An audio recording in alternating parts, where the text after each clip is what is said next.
Good day, everyone. My name is Steven Daniel, and I'm from L2 Icon. This initiative titled Charity Premier is a combination of being a charity drive while also raising awareness of the great deeds of some of the charitable organizations of our community. It is my pleasure today to welcome Ms. Jasmine Ng, who is the Corporate Liaison Officer of Makan Kongsi 2.0. Thank you for joining in today, Ms. Ng. Thank you, Stephen. Thank you so much for having me here. Thank you, L2 Icon, for doing this work and highlighting the needs on the ground and also sharing our stories out there. Thank you so much. Thank you. So, maybe I'll dive in straight to the first question. Could you share a brief introduction about Makan Kongsi? So, Makan Kongsi started in June this year as a response to the cry from the ground, the need that has risen so greatly. People were going hungry because businesses couldn't open, so people lost jobs, and as a result of that, families were going hungry. And so as a response, Engage, as well as the Good Kitchen, the two organizations behind the Makan Kongsi movement, restarted Makan Kongsi to help fund and gather resources to feed the poor and the hungry on the ground. On average, how many people has Makan Kongsi reached out and helped? So, just for Makan Kongsi 2.0, we have helped directly 70,000 over families and individuals. So we have reached these people through the help of 140 plus partners on the ground. Can you share maybe one story which really heartfelt and how Makan Kongsi helped this family or this individual? There's so many, Stephen, so many. Okay, I'll share this one where a gentleman was almost at the end of his rope, I believe. He was selling everything in his house to feed his family because he had no more savings already through this whole year and being jobless.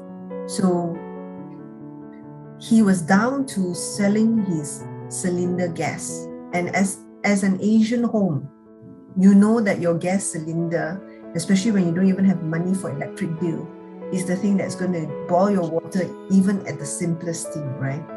But he was down to that. And he didn't know at that time where to look for help. So his case was brought to, and we sent him a few,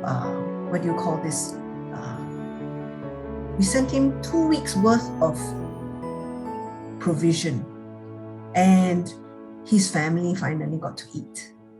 And that was really heart-wrenching for me because I cannot imagine a home that has sold everything of value that they can sell down to the level of selling their gas cylinder. So that was a wake-up moment for me that Makan Kongsi is very needed on the ground.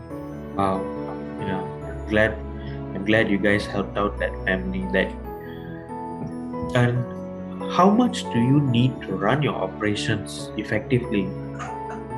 So in terms of running our operations, everybody in Makan Kongsi is a volunteer. We don't get paid for our time or any of the work that we do. So 100% of all the money that comes into Makan Kongsi goes directly to the people who need it on the ground. There is no administration charges or costs, nothing. 100% goes straight to the ground. And how is most of the funding coming in for Makan Kongsi? Most of the funding are given by very, very ordinary Malaysians who has a little bit more to spare. So we have the 5 ringgit donor, we have the 10 ringgit donor, we also have the 1,000 ringgit donors and so on and so forth. So it is the composition of all this that we have been able to raise over 1 million ringgit to help the beneficiaries and the hungry on the ground. If I may, I would like to share one story with you. with regards to what was a beneficiary that then turned into a donor. So there was a lady who was a recipient of one of our food aid through a partner. And she managed to pull herself together and started gathering certain income. Not much, but enough, I believe, for her to sustain herself and her family. And in turn, she then gave back a little bit to Makan Kongsi. So she gave whatever she could, and that was the 2 ringgit that she could spare after her family's needs and all that. So that really encouraged me, that somebody who had so little that they didn't even have enough food for their own family, when they are able to turn things around and start being able to feed their own, that they would give even the little that they have back to Makan Kongsi so that we can help other people who was in her situation further more. And for that, I am so encouraged and thankful that Malaysians like this exist and that they would think about giving back when they have so little. Wow, that's very encouraging. Thank you so much. So lastly, may I ask, what other areas does Makan Kongsi need help? What we need are supporters, people who would come and support the initiative, whether it is by means of donation, or if you have dry goods that you want to give away. You are an owner of a rice factory or things like this. If you have goods that you want to give, we are more than happy to help facilitate that directly to the beneficiaries too.